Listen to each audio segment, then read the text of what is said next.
ഏകദേശം 6 മാസങ്ങൾക്ക് മുമ്പാണ് സുമയുടെ കടയുടെ മുകളിലത്തെ നിലയിലുള്ള നാരായണേട്ടൻ്റെ ലോഡ്ജിലേക്ക് സ്കൂളിലേക്ക് പുതുതായി ട്രാൻസ്ഫറായി വന്ന രവിമാഷ് താമസം തുടങ്ങിയത്. ചെറുവത്തൂരിലേക്ക് കാലെടുത്തു വെച്ച ദിവസം അയാളുടെ മനസ്സിൽ നിന്നും മായാതെ നിൽപ്പുണ്ട്. ആ കണ്ണുകൾ ആദ്യം മുടക്കിയത് ബസ് സ്റ്റോപ്പിന് എതിർവശത്തായി മുളന്തണ്ടിൽ കുത്തി നിർത്തിയ നീല അക്ഷരങ്ങൾ നിറഞ്ഞൊരു ബോർഡിലായിരുന്നു. സുമയുടെ തേപ്പ് കട. വായിച്ചപ്പോൾ തന്നെ എന്തോ ഓർത്തുകൊണ്ട് അയാളുടെ ചുണ്ടിലൊരു ചിരി വിടർന്നു. സ്വാഭാവികമായി ആ തേപ്പുകാരിയെ കാണാൻ അയാൾക്കൊരു മോഹമുദിച്ച്. ലോഡ്ജിന്റെ സ്റ്റെപ്പുകൾ ഓരോന്നായി കയറുമ്പോഴും കൗതുകം നിറഞ്ഞ അയാളുടെ നോട്ടം ആ കടയിലേക്കായിരുന്നു. കൂട്ടിയിട്ടൊരുക്കുന്ന തുണികൾക്കിടയിൽ മിന്നായം പോലെ അയാൾ അവളെ കണ്ടു. നിവർത്തിയിട്ട സാരി തേച്ച് മിനിക്കുന്ന അവളുടെ മുഖം ഒറ്റ നിമിഷം കൊണ്ടാണ് അയാളുടെ ഹൃദയത്തിൽ പതിഞ്ഞുപോയത്. വല്ലാത്തൊരു ശാലീനത്ത് നിറഞ്ഞ മുഖം. ലേശം ഇരുണ്ടിട്ടാണെങ്കിലും അവളുടെ കണ്ണുകൾക്ക് വല്ലാത്തൊരു തിളക്കമുള്ളതായി അയാൾക്ക് തോന്നി. നീളമുള്ള ഇടതൂർന്ന മുടി അലസമായി വാരി വലിച്ച് കെട്ടിവെച്ചിരിക്കുന്നു. അയാളുടെ കണ്ണുകൾ അവളുടെ വയറിൽ നിന്ന് അരിച്ചിറങ്ങി മുട്ടിന്റെ താഴെയുള്ള കുത്തിവെച്ച ആഫ്സാരിയുടെ പാവാടത്തുമ്പിലെത്തി. പെട്ടെന്ന് എന്തിനോ വേണ്ടി അവൾ വെട്ടിത്തിരിഞ്ഞതും അവളുടെ നോട്ടം അയാളുടെ മുഖത്ത് പതിച്ചു. അതോടെ അയാളെ ഒന്ന് തറപ്പിച്ച് നോക്കിക്കൊണ്ട് അവൾ പാവാട തുമ്പഴിച്ച് നേരെയാക്കി. അവളുടെ നോട്ടത്തിനൊപ്പം ആ ചുണ്ടനക്കവും പന്തിയിൽ നിന്ന് മനസ്സിലായപ്പോൾ രവി പിന്നെ അങ്ങോട്ട് നോക്കിയതേയില്ല. ആ തേപ്പ് കടയിലെ പെണ്ണ് ആളത്ര ശരിയല്ലേ? ബാഗും തൂക്കി മുമ്പിൽ നടക്കുന്ന നാരായണേട്ടനോടായിരുന്നു മാഷിന്റെ ചോദ്യം. അയ്യോ സാറേ, ഇങ്ങനെ വളവളാന്ന് പറയുള്ളൂ. അവളൊരു പഞ്ചപ്പാവ. മാഷിന്റെ റൂമിന്റെ ജനാല തുറന്നാൽ കാണുന്ന അവളുടെ വീട്. ഇവൾക്ക് ഇളയതിന് 2 കൂടിയുണ്ട്. 10ാം ക്ലാസ്സിൽ പഠിക്കുമ്പോൾ എലിപ്പനി വന്ന അവളുടെ അമ്മ മരിച്ചു. 1-2 വർഷം കഴിഞ്ഞപ്പോൾ ഈ 3 പിള്ളേരെ ഇട്ടേച്ച് അവളുടെ അച്ഛനെ ഇങ്ങോട്ടോ പോയി. പിന്നെ ഇവളാ കഷ്ടപ്പെട്ട ആ 2 വളർത്തിയത്. കഴിഞ്ഞ വർഷം അതിലൊന്നിനെ ഇവൾ വിവാഹം കഴിപ്പിച്ച് അയച്ചു. ഇവൾക്ക് 1-2 ആലോചനകൾ ഞാൻ കൊണ്ടുവന്ന. പക്ഷെ 10 പഠിക്കുന്ന ഇളയതിന്റെ കാര്യം കൂടി അയാൾ നോക്കേണ്ടി വരുമെന്ന് കേൾക്കുന്നതോടെ കാണാൻ വരുന്ന ഒരു സ്ഥലം വിടും. ആഹാ, അപ്പൊ നാരായണേട്ടന് ദല്ലാൽ പണിയുണ്ടോ? ചെറിയൊരു മന്ദാസ്തോടെ രവിമാഷി ചോദിച്ചു. ജീവിച്ചു പോവാനുള്ളതൊക്കെ കയ്യിലുണ്ട് മാഷേ. ലോഡ്ജിലെ ഉച്ചക്കുള്ള ഭക്ഷണം സുമയാണ് ഉണ്ടാക്കുന്നത്. രുചിയുള്ള മാമ്പഴ പുളിശ്ശേരിയും പാവക്ക കൊണ്ടാട്ടവും പയറുതോരനും ഉപ്പിലിട്ടതുമൊക്കെ അയാളുടെ ഉള്ളിൽ അമ്മയുടെ കൈപുണ്യത്തിന്റെ ഓർമ്മകൾ ഉണർത്തി. രാത്രിയുടെ വിരസതയിൽ ജനാലയ്ക്കപ്പുറം അയാളുടെ കണ്ണുകൾ സുമയെ തേടി നടന്നു. അവളുമായി അടുത്തപ്പോൾ താൻ ചിന്തിക്കുന്നതിലും എത്രയോ മുകളിലാണ് അവളെന്ന് അയാൾക്ക് മനസ്സിലായി. പ്രണയത്തിന്റെ ചെറിയ ചെറിയ അസ്വസ്ഥതകൾ അയാളുടെ ഉള്ളിൽ നിറയാൻ തുടങ്ങി. ഒരു വൈകുന്നേരം തിരക്കിട്ട പണിയിലായിരുന്ന സുമ മാഷിന്റെ വരവ് അറിഞ്ഞതേയില്ല. ആരും അവിടെ നിന്ന് ഉറപ്പിച്ചിട്ടാണ് അയാൾ തന്റെ മനസ്സിലുള്ള പ്രണയം അവളോട് പറഞ്ഞത്. അത് കേട്ടതും ഈ മാഷിനെന്താ വട്ടാണോ? പൊട്ടിച്ചിരിച്ചുകൊണ്ടുള്ള അവളുടെ ചോദ്യം കേട്ടതും മാഷിന്റെ മുഖം വാടി. സുമയെ, ഞാൻ തമാശ പറഞ്ഞില്ല. എനിക്ക് നിന്നെ ഇഷ്ടമാണ്. നിനക്ക് സമ്മതമാണെങ്കിൽ നമുക്ക് വിവാഹം കഴിക്കാം. മാഷി തന്റെ കാര്യത്തിൽ സീരിയസ് ആണെന്ന് അറിഞ്ഞു സുമ ചെറുതായിട്ടൊന്ന് പരിഭ്രമിച്ചു. മാഷിന് ഞാൻ ചേരില്ല. മാഷിനെ കാണാൻ എന്തൊരു ചേല. ശരിക്കും ഒരു സിനിമാ നടനെ പോലെയുണ്ട്. മാഷിന്റെ സ്കൂളിൽ ആ ഇന്ദു ടീച്ചറില്ലേ, അവര് മാഷിന് നല്ലോണം ചേരും. എനിക്കാണ് ഈ കുടുംബമഹിമയോ സൗന്ദര്യവും അധികം വിദ്യാഭ്യാസവും ഒന്നുമില്ല. നിസ്സംഗതയോടെ സുമ പറഞ്ഞു കേട്ടതും രവി മാഷിന്റെ മുഖത്ത് ചിരിമാഞ്ഞു. ചേരുന്നവരേക്ക് നമുക്ക് സ്വന്താക്കാൻ പറ്റുമോ സുമയെ? അമ്മയ്ക്കാണെങ്കിൽ എൻ്റെ ഭാര്യയാൻ പോകുന്ന പെൺകുട്ടിയെക്കുറിച്ച് വലിയ സങ്കല്പങ്ങളൊന്നുമില്ല. അമ്മയ്ക്ക് ഞാൻ ഒറ്റ മകനാണേ. പിന്നെ നിന്റെ അനിയത്തിയുടെ കാര്യം ഓർത്തിട്ടാണെങ്കിൽ അവളെനിക്കൊരു ഭാരമാവില്ല. ഒരു വിളറിയ ചിരിയോടെ മാഷ് പറഞ്ഞൊന്നും സുമയുടെ മനസ്സിലേക്ക് കയറിയില്ല. അവളുടെ ഭാഗത്തു നിന്ന് പ്രതീക്ഷ ഉത്തരം കിട്ടാതായതോടെ അയാൾ മനഃപൂർവ്വം അവളിൽ നിന്ന് ഒഴിഞ്ഞു മാറി നടന്നു. പ്രണയത്താൽ മുറിവേറ്റ് ചിരിയും പ്രസരിപ്പും ഒന്നുമില്ലാത്ത അയാളുടെ മുഖം അവളെയും നൊമ്പരപ്പെടുത്തി. ഇതുവരെ ആരും തന്നെ ഇങ്ങനെ സ്നേഹിക്കാത്തതുകൊണ്ടാവും മാഷിനെ മനഃപൂർവ്വം അവഗണിക്കാൻ അവൾക്കും കഴിഞ്ഞില്ല. ഏതോ ഒരു നിമിഷത്തിൽ സുമയും അയാളെ പ്രണയിച്ചു പോയി. അവളുടെ പ്രണയം തിരിച്ചറിഞ്ഞതും ഒരു സാമ്രാജ്യം തന്നെ കീഴടക്കിയ ഭാവമായിരുന്നു അയാൾക്ക്. ദിവസങ്ങൾ കഴിയുന്തോറും സുമയും മാഷും മനസ്സുകൊണ്ട് വല്ലാതെ അടുത്തു. ഒരു ഉച്ച സമയത്ത് അടക്കാൻ കഴിയാത്ത ഒരു കൊതിയോടെ സുമയെ കെട്ടിപ്പുണരാൻ ശ്രമിച്ച മാഷിന്റെ കൈക്കുള്ളിൽ നിന്നും കുസൃതി ചിരിയോടെ കുതിറിയോടി അവൾ ചെന്നുപെട്ടത് നാരായണേട്ടന്റെ മുമ്പിലായിരുന്നു. ആദ്യമൊന്ന് അമ്പരുന്നുവെങ്കിലും പിന്നാലെ ഓടി അണച്ചു വരുന്ന മാഷിനെ കണ്ടപ്പോൾ അയാൾക്കെല്ലാം മനസ്സിലായി. ചീത്ത പേരുണ്ടാക്കും മുന്നേ 2 പിടിച്ച് കെട്ടിക്കണല്ലോ. മാഷിനെയും സുമയെയും മാറി മാറി നോക്കിക്കൊണ്ട് അയാൾ പറഞ്ഞു. അത് കേട്ടതും വല്ലാത്തൊരു ജാള്യതയോടെ സുമ ഓടിപ്പിടിച്ച് വീട്ടിലേക്ക് പോയി. 2 ദിവസം കഴിഞ്ഞപ്പോഴാണ് അപ്രതീക്ഷിതമായി രവിക്ക് നാട്ടിലേക്ക് പോവേണ്ടി വന്നത്. സുമേ, അമ്മ ബാത്റൂമിൽ കാല് തെറ്റിയൊന്ന് വീണു. അമ്മയെ ഹോസ്പിറ്റൽ കാണിച്ച് 1.5 ആഴ്ച കഴിഞ്ഞ് ഞാൻ മടങ്ങി വരും. പിന്നെ നീ ഈ കവർ മറക്കാതെ നാരായണേട്ടനെ ഏൽപ്പിക്കണേ. വിരയത്തിന്റെ നോവോർത്തതും എന്തൊക്കെയോ ചോദിക്കാനും പറയാനുമൊക്കെ സുമയുടെ മനസ്സ് വെമ്പി. പക്ഷെ അവളുടെ ചോദ്യങ്ങൾക്കൊന്നും മറുപടി പറയാൻ നിൽക്കാതെ വല്ലാത്തൊരാധിയോടെ അയാൾ ധൃതിയിൽ നാട്ടിലേക്ക് പോയി. നാട്ടിൽ നിന്ന് രവി ഇടയ്ക്കിടയ്ക്ക് സുമയെ വിളിച്ചുകൊണ്ടിരുന്നു. മിക്കവാറും നേരങ്ങളിൽ അവളുടെ ഫോൺ എൻഗേജിലാവുന്നതിൽ അയാൾ വളരെ അസ്വസ്ഥനായി. ഭയന്ന പോലെ തന്നെ അമ്മയുടെ കാലിൽ ഫ്രാക്ചറൊന്നും ഇല്ലാത്തതിനാൽ ഒരാഴ്ച കഴിഞ്ഞപ്പോൾ തന്നെ രവി ചെറുവത്തൂരിലേക്ക് തിരിച്ചു. അയാളുടെ മനസ്സ് നിറയെ സുമയെ കാണാനുള്ള അഭിനിവേശം മാത്രമായിരുന്നു. ലോഡ്ജിലേക്ക് കയറുമ്പോൾ രവി സുമയുടെ ഷോപ്പിലേക്ക് നോക്കി. അത് പുറത്തുനിന്ന് പൂട്ടിയിരിക്കുന്ന കണ്ടപ്പോൾ ഇത് പതിവില്ലാത്താണല്ലോ എന്ന് അയാൾ ഓർത്തു. കുറച്ചു കഴിഞ്ഞൊരു ചെറുപ്പക്കാരനോടൊപ്പം സുമ വരുന്ന് രവി ബാൽക്കണിയിൽ നിന്നും കണ്ടു. അവളുടെ മാറ്റം കണ്ട അയാൾ ആകെ അമ്പരന്നു. ഹാഫ് സാരി മാത്രം എടുത്തിരുന്ന അവളിപ്പോ പളവളപ്പുള്ള ചുരിദാർ ഇട്ടിരിക്കുന്നു. നഖങ്ങളിൽ നെയിൽ പോളിഷിന്റെ കടും ചുവപ്പ്. അവന്റെ തോളിലൂന്നി അവൾ ആ ബൈക്കിൽ നിന്ന് ഇറങ്ങുമ്പോൾ രവിയുടെ മനസ്സിൽ വല്ലാത്തൊരു കുശുമ്പ് നിറഞ്ഞു. ആരാണ് അയാൾ? അത് ചോദിക്കാനായി രവി പടിക്കെട്ടുകൾ ഇറങ്ങി വന്നു. അപ്രതീക്ഷിതമായി അയാളെ കണ്ടതും സുമ ചെറുതായി നമ്പരുന്നു. ആ ചെറുപ്പക്കാരൻ അവൾക്കൊപ്പം ഷോപ്പിലേക്ക് കയറാൻ ആഗ്രഹിച്ചെങ്കിലും വലിച്ചു കയറ്റിയ രവിയുടെ മുഖം കണ്ടതും കാര്യം പന്തിയില്ലെന്നോർത്ത് തിരിഞ്ഞടന്ന് ബൈക്ക് സ്റ്റാർട്ട് ചെയ്തു പോയി. സുമേ, ആരാണവൻ? ഒരൽപ്പം നീരസത്തോടെയാണ് രവി അത് ചോദിച്ചത്. അത് മനോഹരന മാഷെ, ഞങ്ങൾ 10ാം ക്ലാസ് വരെ ഒരുമിച്ച് പഠിച്ചതാണ്. ഗൾഫിൽ നിന്ന് കുറച്ച് ദിവസം മുന്നെയാണ് അവൻ നാട്ടിലെത്തിയത്. എന്നെ കാണാൻ വന്നപ്പോൾ ലോഡ് സാധനങ്ങൾ കൊണ്ടാ വന്നേ. സുമ അവനെ കുറിച്ച് വാത്തോരാതെ എന്തൊക്കെയോ പറഞ്ഞുകൊണ്ടിരുന്നു. അതൊക്കെ രവിയെ വല്ലാതെ അസ്വസ്ഥനാക്കി. നിനക്ക് എവിടെയെങ്കിലും പോകണമെന്നുണ്ടെങ്കിൽ അവനോടിങ്ങനെ ഒട്ടിയിരുമ്പോൾ ബൈക്കിന്റെ പിന്നിൽ നിന്ന് പോകണം.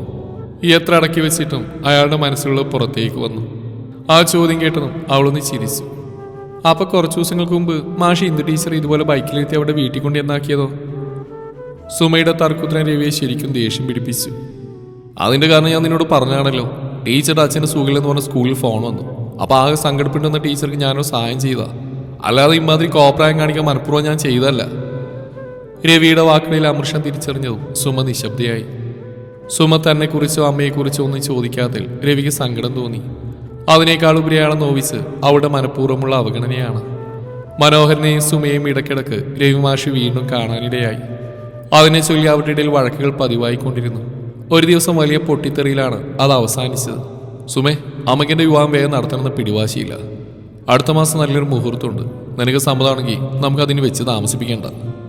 കഴിഞ്ഞതൊക്കെ മറന്ന് വളരെ ശാന്തതയോടെയാണ് രവി സുമയോടത് പറഞ്ഞത്. എന്നാൽ അയാളുടെ ആഗ്രഹം അവൾ ഒട്ടും സന്തോഷിപ്പിച്ചില്ല. ഇത്ര പെട്ടെന്നൊരു കല്യാണം എനിക്ക് പറ്റില്ല മാഷേ. എടുത്തടിച്ച പോലെയുള്ള അവളുടെ മറുപടി അയാളെ വല്ലാതെ ദേഷ്യം പിടിപ്പിച്ചു. ജീവനോളം സ്നേഹിച്ചിട്ട് ഒരു നിമിഷം കൊണ്ടെല്ലാം ഇല്ലാതെയാവുന്ന അയാൾക്ക് സഹിക്കാൻ കഴിഞ്ഞില്ല. എന്നാ പിന്നെ നീ തന്നെ ഒരു ടൈം പറയും. എത്ര വർഷം കഴിഞ്ഞു? അതുവരെ ഞാൻ നിനക്ക് വേണ്ടി കാത്തു നിൽക്കാം. അവളുടെ വിരൽത്തുമ്പിൽ ചേർത്ത് പിടിച്ചുകൊണ്ട് അയാൾ പറഞ്ഞു. കുഞ്ഞിയുടെ കാര്യത്തിലൊരു തീരുമാനമാവാതെ എനിക്കിപ്പോൾ ഒന്നിനും കഴിയില്ല. താൻ പ്രതീക്ഷിക്കുന്നൊന്നും അവൾക്ക് തരാൻ കഴിയില്ലെന്ന് അറിഞ്ഞപ്പോൾ രവി പൊട്ടിത്തെറിച്ചു. ഓ, അവൻ നിന്റെ ആ മനോഹരം വന്നതിന് ശേഷമല്ലേ നിനക്ക് ഈ മാറ്റങ്ങളൊക്കെ ഉണ്ടായത്? അലറിക്കൊണ്ടായിരുന്നു രവിയുടെ ചോദ്യം. സുമ അയാളുടെ ചോദ്യം കേട്ടിട്ട് മൗനം പൂണ്ടു. എല്ലാം ഒടുങ്ങുന്നതിന് മുമ്പുള്ള ഒടുക്കത്തെ നിശബ്ദത. മാഷിന് ഇഷ്ടമുള്ളതൊക്കെ ചിന്തിക്കാം. എനിക്കിപ്പോൾ നിങ്ങൾ യുവാൻ ചെയ്യാൻ കഴിയില്ല. അല്ലെങ്കിൽ ഞാൻ മാഷിനെ കെട്ടിക്കൊള്ളാന്ന് വാക്കും തന്നിട്ടില്ലല്ലോ. ഒട്ടും സങ്കോചമില്ലാതെയാണ് സുമയത് പറഞ്ഞത്. ആ വാക്കുകൾ കേട്ടതും അയാളുടെ നിയന്ത്രണം വിട്ടു. അവളെ നഷ്ടപ്പെടുന്ന അയാൾക്ക് ചിന്തിക്കാൻ പോലും കഴിയില്ല. ഇപ്പോഴാണടി നീ ശരിക്കൊരു തേപ്പുകാരിയായത്. ഇതോടെ ഈ രവിയെ തോൽപ്പിക്കാമെന്ന് നീ കരുതണ്ട. ഈ നാട്ടിൽ നിന്ന് നിന്റെ കൺമുമ്പിൽ വെച്ച് ഞാൻ മറ്റൊരു പെണ്ണിന്റെ താലി കിട്ടും. അത് കണ്ട് നിന്റെ മനസ്സ് നോന്ന് എനിക്ക് കാണണം. അതും പറഞ്ഞ് കലിപൂണ്ടി രവി പുറത്തേക്ക് ഇറങ്ങി. എന്തോ തീരുമാനിച്ചുറപ്പിച്ച മട്ടിലായിരുന്നു അയാളുടെ മുഖഭാവം. 2 ദിവസം കഴിഞ്ഞപ്പോൾ സുമയോട് യാത്ര പോലും ചോദിക്കാതെ രവി നാട്ടിലേക്ക് പോയി. മാഷിന്റെ നൊമ്പരം സുമ അറിയുന്നുണ്ടായിരുന്നു. എന്നിട്ട് അവൾ എന്തുകൊണ്ടോ മൗനം പാലിച്ചു. സുമേ, ഞാൻ മറ്റന്നാൾ ഗൾഫിലേക്ക് തിരിച്ചു പോവാ. മനോഹര യാത്ര പറയാനായി സുമയുടെ ഷോപ്പിൽ വന്നു. ഇത്ര വേഗം പോവുകയാണോ? സങ്കടത്തോടെ സുമ ചോദിച്ചു. വന്നിട്ട് 1.5 മാസമായില്ലേ? അല്ല, നിന്റെ മാഷ ഇന്ദു ടീച്ചർ കെട്ടാൻ പോകണമെന്ന് കേട്ടല്ലോ, ശരിയാണോ? മനോഹരന്റെ ചോദ്യം കേട്ടതും എന്തോർത്തുകൊണ്ട് അവളൊന്ന് വിശ്വസിച്ചു. പിന്നെ അറിയില്ലെന്ന് മെല്ലെ തലയാട്ടി. എന്നെയും കൂട്ടുപിടിച്ച് നീ എന്തിനാടി അയാളെ വെറുപ്പിച്ച്? നിരപരാധിയെ ഞാനിപ്പോൾ അയാളുടെ മുന്നിൽ വില്ലനായി.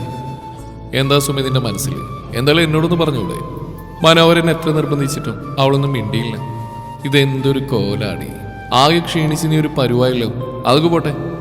ഇനി ഇങ്ങനെ ഒറ്റ കഴിയാനാണോ നിന്റെ തീരുമാനം? കുഞ്ഞിയുടെ കല്യാണം കൂടി കഴിഞ്ഞാൽ പിന്നെ ആരാ നിനക്കൊരു കൂട്ട്? മനോഹരന്റെ ആദ്യ നിറഞ്ഞ ചോദ്യം കേട്ടിട്ടും സുമ മറുത്തൊരക്ഷരം പറഞ്ഞില്ല. നിനക്ക് എന്തെങ്കിലും ഒന്നും ഒഴിഞ്ഞൂടെ? ദേഷ്യത്തോടെ അവൻ ചോദിച്ചു. എന്താ നിനക്ക് അറിയേണ്ടത്? ഇനി എനിക്കൊരു ജീവിതം ഉണ്ടാവൂ എന്ന്? എന്നാ കേട്ടോ, ഇല്ല. നമ്മുടെ എല്ലാവരുടെയും ജീവിതത്തിൽ യഥാർത്ഥ പ്രണയം ഒരിക്കലും ഉണ്ടാവും. കുറച്ച് വൈകിയാണെങ്കിലും എനിക്ക് പ്രണയം ഉണ്ടായി. മാഷിനോടൊപ്പമുള്ള ആ നല്ല ഓർമ്മകൾ മാത്രം മതി മരണം വരെ എനിക്ക് ജീവിക്കാൻ. അതൊന്നും പറഞ്ഞാൽ പ്രണയം തന്നറിയാതെ നിനക്ക് മനസ്സിലാവില്ല. അവിടെ ആ വാക്കുകൾ മനോഹരന്റെ ചങ്കിലാണ് തറച്ചു കയറിയത്. 8ാം ക്ലാസ് മുതൽ സുമയെ മാത്രം മനസ്സിൽ കൊണ്ടുനടക്കുന്ന തന്റെ മനസ്സ് അവൾ ഒരിക്കലും തിരിച്ചറിഞ്ഞില്ല.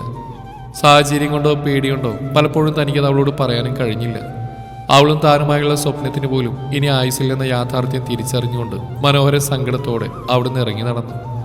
അന്ന് ആദ്യമായി നഷ്ടപ്രണയമോർത്ത് അയാളുടെ മിഴികൾ നിറഞ്ഞു തുളുമ്പി. ദിവസങ്ങൾ ഒന്നൊന്നായി കൊഴിഞ്ഞു വീണു. മാഷിനെ കുറിച്ച് ഒരു വിവരവുമില്ല. അയാളെ കാണാതെ സുമയുടെ മനസ്സും വളരെ വേദനിച്ചു. എന്നാലും മോളെ ഇത്രയ്ക്കും വേണ്ടായിരുന്നു കേട്ടോ. നാരായണേട്ടന്റെ സ്വരം കേട്ടതും മേശമേൽ തലവെച്ച് ചെറിയൊരു മയക്കത്തിലായിരുന്ന സുമ ഞെട്ടി ഉണർന്നു. നാരായണേട്ട മാഷിനെ കുറിച്ചാണ് പറയുന്നത് അവൾക്ക് മനസ്സിലായി. ഒക്കെ വിധിയാണ് നാരായണേട്ട, സങ്കടമുള്ളിലൊതുക്കി സുമ പറഞ്ഞു. അന്ന് മാഷി ജാതകം നോക്കാൻ എന്നെ ഏൽപ്പിച്ചപ്പോൾ അത് ഞാൻ മോളോട് പറയാൻ പാടില്ലായിരുന്നു. എൻ്റെ കണക്ക് കൂട്ടലുകൾ തെറ്റാണെങ്കിലോ എന്ന് കരുതിയാ ഞാൻ ഒരിക്കൽ കൂടി നിങ്ങളുടെ ജാതക രാഘവ പണിക്കരെ കൊണ്ട് നോക്കിപ്പിച്ച്. പക്ഷേ അദ്ദേഹം അത് തന്നെ പറഞ്ഞു. വിവാഹം കഴിഞ്ഞ മാസങ്ങൾക്ക് മാഷിന് അകാല മൃത്യു. അതറിഞ്ഞപ്പോഴല്ലേ നീ ബന്ധം വേണ്ടെന്ന് വെച്ചത്. അതേ നാരായണേട്ട, എൻ്റെ സ്വാർത്ഥത കാരണം ആ അമ്മയ്ക്ക് മകനെ നഷ്ടപ്പെടാൻ പാടില്ല. എൻ്റെ സ്നേഹവും പ്രണയവും ഞാൻ എങ്ങനെയെങ്കിലും മനസ്സിലടക്കും. അധികം വൈകാതെ അദ്ദേഹം മറ്റൊരാളുടെ കഴുത്തിൽ താലി ചാർത്തണമെന്നാണ് എൻ്റെ ആഗ്രഹം. അതറിയുമ്പോൾ ഒരുപക്ഷെ എനിക്ക് ജീവൻ പറഞ്ഞു പോകുന്ന വേദന തോന്നും. എന്നാലും സാരില്ല. കരച്ചിലുള്ളിലടക്കി സുമ വിതുമ്പലോടെ പറഞ്ഞു. ഹോ, എന്തൊരു ത്യാഗം! കൊള്ളാം. രണ്ടാളുടെയും നാടകം ഗംഭീരമായിരുന്നു. സ്റ്റെയർ കേസിന് പുറകിൽ നിന്ന് മുഴക്കമുള്ള ശബ്ദം കേട്ടതും നാരായണേട്ടനും സുമയും ഞെട്ടിത്തിരിഞ്ഞു നോക്കി. രവി മാഷ്? സുമയുടെ ചുണ്ടുകൾ പതിയെ പറഞ്ഞു. ഇതിനു വേണ്ടിയാണോ സുമേ നീ എന്നെ അവഗണിച്ച്? നിസ്സാരം ജാതകത്തിന്റെ പേരിൽ ഒടുങ്ങാനുള്ളതാണോ നമ്മുടെ സ്നേഹവും പ്രണയവുമെല്ലാം? അയാളുടെ വാക്കുകൾ അവളുടെ ഉള്ളിൽ അടക്കി വെച്ചൊരു നോവിന്റെ തിരയുണർത്തി. മാഷേ, നീ എന്നെ വേണ്ടെന്ന് പറഞ്ഞ അന്ന് തന്നെ എന്തോ കാര്യമായിട്ട് നിന്നെ അസ്വസ്ഥപ്പെടുത്തുന്നുണ്ടെന്ന് എനിക്ക് തോന്നിയിരുന്നു. ആദ്യം മനോഹരനെ വെറുതെ സംശയിച്ചെങ്കിലും എന്നോടുള്ള നിന്റെ പ്രണയത്തിൽ എനിക്ക് പൂർണ്ണ വിശ്വാസം ഉണ്ടായിരുന്നു. അപ്പോഴാ ഒരു ചെറുതും പിടിപ്പിച്ചൊരു നാരായണേട്ടൻ്റെ ബസ് ഇറങ്ങി വന്ന് ഞാൻ കണ്ടത്. അയാളുടെ മനസ്സിൽ എന്തോ കിടന്ന് കറങ്ങുന്നുണ്ടെന്ന് മുഖം കണ്ടപ്പോൾ തന്നെ എനിക്ക് മനസ്സിലായി. എൻ്റെ ഊഹം തെറ്റിയില്ല. അങ്ങനെയാ ചെയ്യുന്ന ചെറ്റത്തിനാണെന്ന് അറിഞ്ഞിട്ടും നിവൃത്തിയില്ലാതെ ഞാനിവിടെ മറഞ്ഞു നിന്ന്. അപ്പം മാഷി ഇന്ദു ടീച്ചർ വിവാഹം കഴിക്കുന്നില്ലേ? നിഷ്കളങ്കമായ സുമയുടെ ചോദ്യം കേട്ടതും രവി മാഷിന് ദേഷ്യം വന്നു. ആ ചീട്ടത്തൊരെണ്ണ ആഞ്ഞു പൊട്ടിക്കാൻ വേണ്ട, പിന്നെ കുട്ടികളെ പഠിപ്പിക്കുന്ന മാഷായി പോയി. ദേഷ്യം കൊണ്ട് ചുവന്ന മാഷിന്റെ കണ്ണുകളെ നേരിടാൻ കഴിയാതെ സുമയുടെ മിഴികൾ താന്നു. സംഗതി അത്ര പന്തിയിലും തോന്നിയതും നാരായണേട്ടൻ മെല്ലെ സ്ഥലം കാലിയാക്കി. എടി പെണ്ണ്, നീ എന്താ കരുതിയേ? നീ അങ്ങനെയൊക്കെ പറഞ്ഞ് ഞാൻ നിന്നെ വലിച്ചെറിഞ്ഞ് മറ്റൊരു പെണ്ണിനെ താലിയാർത്തി വന്നു. അവളെ മാറോട് ചേർത്ത് നിർത്തിയാണ് രവി ചോദിച്ചത്.